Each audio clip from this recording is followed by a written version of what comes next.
Santa Ana. Santa Ana Win.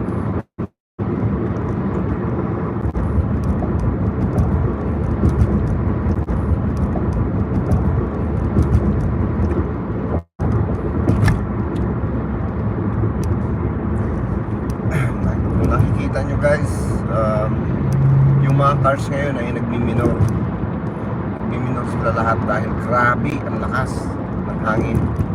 Ang lakas ng hangin, grabe. Sa pinanggalingan ko may malaking puno na nakabalagbag sa dinadaanan ko kanina. Buti na lang tinulungan ako ng tao, tinabas pa namin. Grabe. Pero grabe ang takot namin kasi may malaking puno sa surrounding namin. Habang pinuputol namin, pinapalakol namin. Magtatakbo kami pag humahangin ng malakas na. Bago balik nga naman kami ulit. Grabe. Ganito pala yun. Katakot. Yung hangin, grabe. Lakas. Nagsiliparan yung mga tentong nung kabilang bahay. Yung mga puno nagbabalian. Bali lahat yung iba.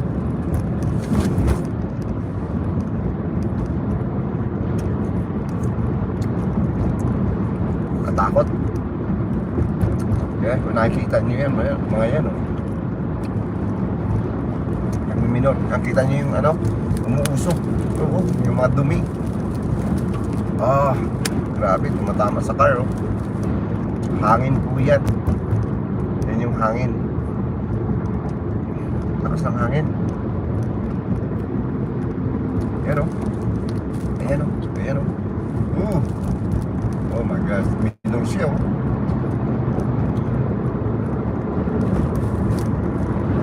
Takbo ko ngayon nasa mga 30 miles per hour. Ang bagal. Minsan nagda-down pa ng 20. Minsan nag-stopan pa.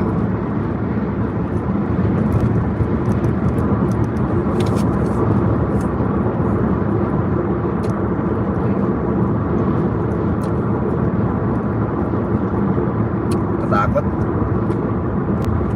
Ganun pala yung feeling na yung oops, oh my gosh, yung 50-50 ka, yung buhay mo kung ikaw ay naging army yung buhay, ang kalahati ng life mo ay nasa lupa na. Yung kumbaga ay nakalibing na. Bago yung ginagawa namin kanina, parang na rin, yung 50-50 na. Kasi habang ang lakas ng hangin, nagbabalian yung mga kahoy, tumatakbo kami habang tinatabas namin yung malaking kahoy doon.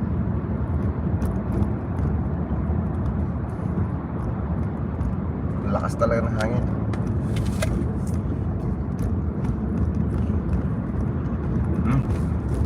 Nakita nyo yan? Alikabok po yan. Mga dumi, hinahangin.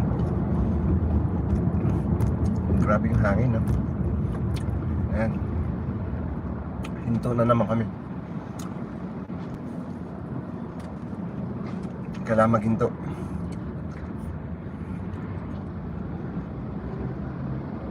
Grabe yung lakas, siguro may na-aksidente.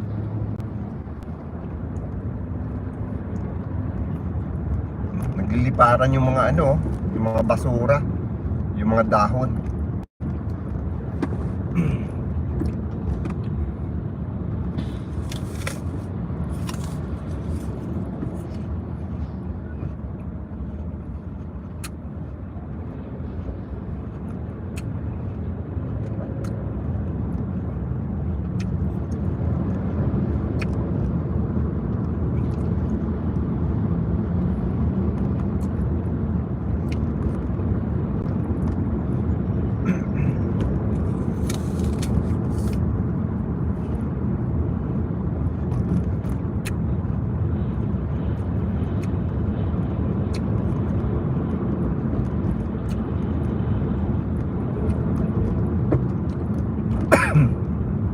Nakakatakot tumabi dito sa truck na to.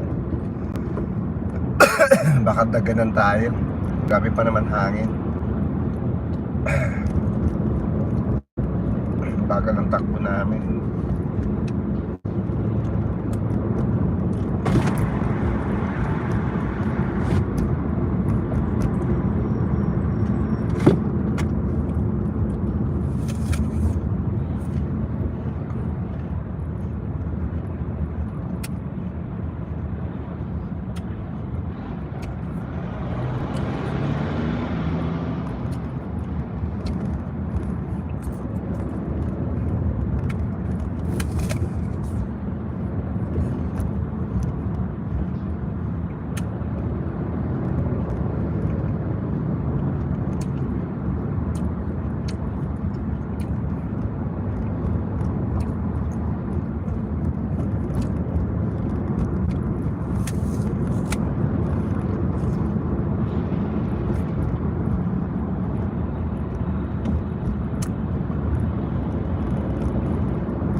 Right now is we have a team of people. We're supplying food and water to the first responders, the firefighters, and the police. We are delivering food and water to the shelters. So right now we just want to support the community as much as we can. Obviously, we're hoping and praying that no more structures, including the village, does not burn down. But our focus right now is to support the community and help people, take people in where we can take people in. We've taken some people into our home in Brentwood, and we're going to do as much as we can and be a member of this community. And I would urge everybody to be doing the same. We all got to pull together and show our unity as a community and supporting each other right now. Take that as real estate developer Rick Caruso. Rick, thanks so much for joining us. All right, thank you. All right, I want to bring in Chris Seatons, who's with us. I'm Brian Ping, and you're listening to KNX News 97.1 FM and all across via the Odyssey app. We thank you for tuning in to our continuing coverage of the Palisades fire and also other fires that are happening across Southern California, including in Altadena, and a wind event that is affecting millions beyond that. And Chris, as you being out and about today, maybe not wherever you might have been, it doesn't matter. The wind is getting us pretty much everywhere. Yeah, no matter where you are, in the Hollywood Hills is where I live, and during the day today, and there were points I brought in. By the way, I heard Margaret talking about this with her patio, bringing in the furniture. I did the same thing as well, brought in as much as I possibly could. And at times the wind would kick up, and then at other times I would look outside and it would be quite calm. So it was like picking up very, very fierce at times and then backing off very calm at times. I had the exact same experience. Yeah, like when I'm hearing these reports of these fires raging, the wind's burning, I'm looking right outside my home in Long Beach, just still. And then I say that 10 minutes later, flags are almost flying off the flagpoles and leaves are going up. Yeah, I'm in a condominium building not far from Sunset and La Cienega. We you see these guys, yung mga yan, nakikita nyo, maano po yan, mga basura or mga leaves or mga but they did tell us keep your doors closed, the move, windows closed because there's smoke in the air. For a second there, when you get the sobrang lakas ng hangin, a jolt of fear and you're stuck, it's just like, oh, that's right there. Violent winds quickly turning a brush fire in Pacific Palisades into a very serious situation for local firefighters today. We're on top of the city fire captain Eric Scott says about 40 cars were back Palisades road by people fleeing from the Palisades fire. Scott says a bulldozer had to clear the way to save others. I think we need to just remind people to use common sense. I evacuated from my own home. I'm not going to leave my car unless my life is threatened, because that is a domino effect of that. And following every neighbor behind you to where some of them are going to be forced to have to get out. And the second important point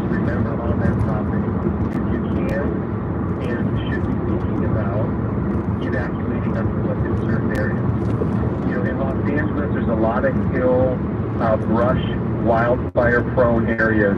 We drill with a lot of them from Mandeville Canyon to Hollywood Hills to Palisades to talk to people that if you are stuck there, you might need to go out on foot. Again, that's Los Angeles City Fire Captain Eric Scott. He says it's normal for an evacuated area to experience slow traffic. He advises people to leave as soon as you possibly can when you get the order to leave your home, and that you should also abandon your vehicles, only abandon your vehicles when your life is threatened. Pete Demetrio out on the fire lines for us as we continue our in-depth team coverage. Pete, what have you got for us? Basically, at this point, we're still watching the embers and the glow in the east over Santa Monica Canyon beginning to get brighter, meaning the fire is moving closer to Santa Monica Canyon. When it gets into it, it's going to get downright interesting, because I don't think that area has burned in more than 50 years. And when you have that kind of a fuel load that is out there, and as dry as conditions are, it's going to be a real tough time for firefighters if they're going in there to try to save homes or to prevent the fire from jumping through the canyon, over the canyon, and then into the Brentwood area along San Vicente Boulevard. Now, fortunately, a lot of the people who are in the area, who are residents or who are visitors or anything else, have left the area. There are very, very few civilian cars which are coming through, except people who have already been up in the Pacific Palisades and now decided it's time to leave. For the most part, anything going north here is either an LAPD car, LA City Fire, County Fire, or some kind of an ancillary agency, because you are not getting anybody in a private car that is crossing Entrada Road. The LAPD is turning people around, saying you should not be coming up here, not only because it's interfering with the first responders traffic, but because you actually have fire on both sides of the Coast Highway in and around the area of Will Rogers Beach. It's burning the brush all the way down to the ocean. And then you also have brush over on the beach side, which has caught fire because the embers fly over the beach and set that on fire. And so you have conditions there that are a problem. And just ahead of me, in the last 5 minutes, Chris, we've seen the hillside, which is, I'd say, indicative of maybe about a mile to a mile and a quarter ahead of my current position. All of a sudden, the orange glow has gotten very, very bright, meaning that we have a lot of brush that is burning there. And as the wind continues to howl occasionally here at 30 to 40 miles an hour, it pushes it closer and closer to creating real problems. Only going to get worse as the evening progresses. The winds are really, really expected to pick up as the night progresses. Pete, thank you so much. Stay safe out there. Pete Demetrio on the fire lines for us in Pacific Palisades. We're going to get to Matt Hartman. He was telling us about the fire burning Pasadena and the Altadena area. We're going to get to him in just a moment. First to the freeway. Scott Burt, what can you tell us about traffic in these areas? Well, first of all, I know Matt. We're kind of social media friends there, and he was the one that kind of came to us with this fire and broke it more or less here. And they are calling that the close fire, the one in the Altadena area. I am learning that LA County Fire helicopter overhead is saying it's going to impact some structures in the Kenneola Mesa area, I believe, which is going to be kind of southwest, I believe, of southeast of where the actual fire broke out initially. Matt should be able to tell you more here, but that's pretty close to Kenneola Canyon Road, and I know Altadena Drive, but yeah, we're at least 10 acres on that one, but judging from the pictures, it's going to be bigger than that. Now, for the Palisades fire, we've got some closures to be concerned with. The 10 westbound basically shut down there at Lincoln Boulevard. They're going to force you off the freeway. They don't want anybody getting to Pacific Coast Highway, which is shut down north and southbound there, pretty much from Santa Monica, from the tunnel, all the way up to Las Flores Canyon. That will be shut down until further notice. They actually closed Topanga Canyon before the fire even started, right around the 4 o'clock hour this morning. So, again, that is going to be shut down. It looks like some of these surface streets are getting better, trying to depart the area, but certainly expect slowing on Sunset Boulevard, Santa Monica Boulevard, and Wilshire Boulevard as well. All right, Scott, thank you so much. KNX FM and HD, Los Angeles. This is KNX News, 97.1 FM. SoCal's only 24/7 connection.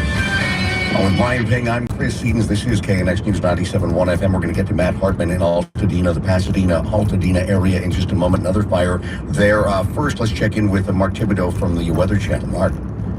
And we're starting to see some trees come down across the area. Looking at some of the National Weather Service storm spotter reports here, tree blocking Highway 131, 210 connector. We've got the trees down in Pasadena now in some places. There's one down, tree blocking the road and lanes of the 110 freeway near Tunnel 1. So this just gives you a sampling of what's going to go on tonight, which is why you want to stay inside and be in your safe spot throughout the night. We've got a high wind warning through tomorrow evening for wind gusts over 60 miles an hour. We've already seen that. They could get stronger overnight in several places. And again, the gusts are going to be the big thing. It'll be like we were hearing before. It might be calm for a minute, and then all of a sudden you get a big gust up maybe to 60 miles an hour, and could be up to 80 miles an hour up against the San Gabriels. Very dangerous winds, strong tropical storm force-like winds, gusts to hurricane in a few spots. And then the fire danger just off the chart. Extreme fire danger. Not since 2011 have we really seen an event like this, so a red flag warning for that overnight through Wednesday night. Things will begin to improve mid to late morning into the afternoon. The winds will come down. That will help lessen at least brand new fires maybe from breaking out a little bit. But tonight you want to secure any loose objects outside, really take care of that lawn furniture. Things could really fly around out there tonight with these kind of winds, and that's going to be the story into tomorrow morning, and again improving into the afternoon hours as this incredible wind event just unfolds across the area. Use all precautions to protect your life, basically, as we head through the overnight hours into the morning hours. Back, Mark. Thank you so much, Mark Thibodeau from the Weather Channel. Breaking news On KNX News 97.1 FM. We have a fire rapidly growing this evening in the Pasadena area. Joining us now is reporter Matt Hartman. And Matt, we were told by Scotty moments ago this was in the Kenneola Mesa area. That's around the Eaton Canyon trailhead, is it not? Yes, sir, you are correct. It is burning to the north end of that area. It has reached I guess there's like a little river bottom there where it's kind of laying down. But since the winds are so erratic, and the pulse of this wind event is creating erratic wind behavior so badly, we're having ember casts at least a mile downrange to the south, creeping towards Pasadena High School, where I am at right now. We've been told that the winds are really going to pick up in the overnight hours, especially as we get to like 10 o'clock, 11 o'clock, midnight. How have they changed in that area where you are since earlier today? They have picked up dramatically since this morning when I started covering this stuff around 4 a.m. The wind patterns are completely erratic. Trajectory is more towards the south, but these things have such a weird pulse. It could be dead silent, and next thing you know, someone's Christmas tree is flying by your face.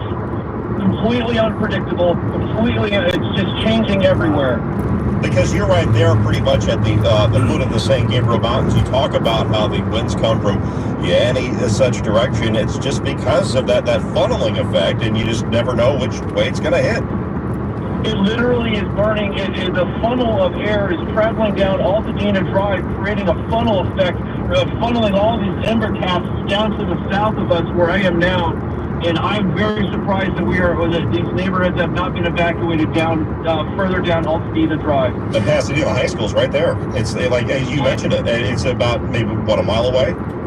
I'm literally in the parking lot of it. Oh, my goodness. Wow. Matt, heard you mention earlier as well, this is burning your power lines. I understand you're there with was it the 210 freeway? Yes, those major power line corridors that parallel the 210 freeway and the hills there, all those transmission lines, there was major fire underneath it burning just all around underneath all those transmission lines. That's such a major factor here when you talk about live wires and anything that's exposed, and unfortunately that's the case in so many places in California. They are above ground, the winds knock them down, and that spark could just make a bad situation worse. Yes, and it is definitely, like I said, the wind direction heading towards the south, the funneling down Altadena Drive is just funneling these flames in this wind direction. There's so much debris that, people are having a hard time egressing as best as they can because there's only one way out, Altadena Drive to the south. I take it the roads are just packed right now and people trying to get out? Honestly, they are not. They're not? They are starting to because power is starting to go out. Okay. Matt, I take it you live in that area? Yes, sir. Tell me about your family, your situation right now, your home. Right now, our neighborhood has power in and out. My family has evacuated to the south, past Colorado Boulevard. Our family to the north has evacuated. We just want to get out and make sure everyone is safe in our neighborhood. All right, that is Matt Hartman reporting for us from the scene. Matt, thank you very much. Matt, thank you. Yes, around 30,000 residents are still under evacuation orders and warnings from the Palisades wildfire area where it rages on. Earlier, Larry Perel, Margaret Carrero talked with the KNX listener, a longtime Pacific Palisades resident, Renee. Here's part of their conversation. I get evacuated to a friend's home in the Culver City area, and it's beyond anything. I've lived in the Highlands for 28 years. I've never seen anything like it ever. We've had fires before, but this is beyond anything I've ever seen. Renee, how long did it take you to get out? What was it like for you to get out? It was 28 minutes. We were escorted by the police. There was a backup. I live up Palisades Drive, and we had to wait individually, well, not individually, but they escorted us about 10 to 12 cars at a time. And it was very confusing because we got a lot of notices from the city to evacuate, but then our neighbors came back and said they couldn't get out. So we kept waiting, and then finally we got worse and worse, and we finally just went ahead and evacuated. What was it looking like? You said it got worse and worse. What was it looking like near your home? It felt like Saigon. There's so much smoke, and there's so many helicopters and fire engines and police trucks, and people actually abandoned their cars at the bottom of Palisades Drive and were walking, and it's chaotic for a lot of people. We took our next door neighbor with us because she's elderly, and all of our neighbors evacuated within the last couple of hours, but it's very confusing for people because they're hearing to evacuate and then they're evacuate and can't get out. Yeah, there was at one point some messages that were going out for people to just shelter in place, and then other messages that were going out saying you need to evacuate now and just get out. You mentioned other people that were in your neighborhood, and to the best of your knowledge, you think everyone got out? I'm praying everybody got out. I really am. So, yeah, it was confusion. People didn't know whether to actually leave or to stay. So mixed messages. Yeah, Renee, really, really so glad that you are in a safe place right now. You said you're staying with a friend over in Culver City area, and you did get one of your elderly neighbors. And your neighbors' homes do survive this, and overall glad that you and them appear to be safe. Well, thank you so much, and I pray for everybody who is in the area that they stay safe. Yeah, Renee, we join you in that. Thank you so much for joining us. Again, that's Renee from Pacific Palisades, who says she had to wait to get out of the Palisades Heights Highland area. She's speaking earlier with Larry Perel, Margaret Carrero. Matt Hartman told us just a little while ago, Brian, that there wasn't a lot of traffic leaving the area right now. There's not many routes out of there. I think, in fact, he said just one route really out of harm's way, but traffic is starting to pick up. Yeah, once the power went out, that was kind of a signal that, oh, this is something. Oh, we got to get going. Yeah, exactly. Yeah. Scott Bird in the traffic center, what are you seeing? Okay, I'm just kind of getting some updates on this fire in Altadena here, hearing at least 200 acres now, so that went from 20 to 200 in a matter of about a half hour here, guys. And they are issuing an evacuation order for the area just west of Eaton Canyon Golf Course here. That's going to be right between Sierra Madre, Villa Avenue, and New York Drive. So that is an evacuation order. They're requesting 10 strike teams, at least 20 engines, immediate need, and up to 50 engines are going to be required there per incident command. There is one LA County Fire helicopter over it. But again, that's a very not a static situation. It's developing here. This is basically due north of Sierra Madre Boulevard here and just east of Eaton Canyon Reservoir in the Altadena area. That's where Matt Hartman is. I want to quickly go to a wind report here. This is crazy. Burbank Airport right now reporting 020, which is northeast 25 gusting to 55 knots. That is about 60 to 65 miles per hour. That is crazy in the Burbank area. And that's, even though it's in the valley, it's kind of a low-lying area. The closest mountains are, what, 10 miles away? Well, you've got the Verdugos right there, right? And then on the other side of that, you got the basically the Crescenta Valley, more or less, the Verdugo Pass. And then it kind of goes to the southeast into this area where we have Altadena. So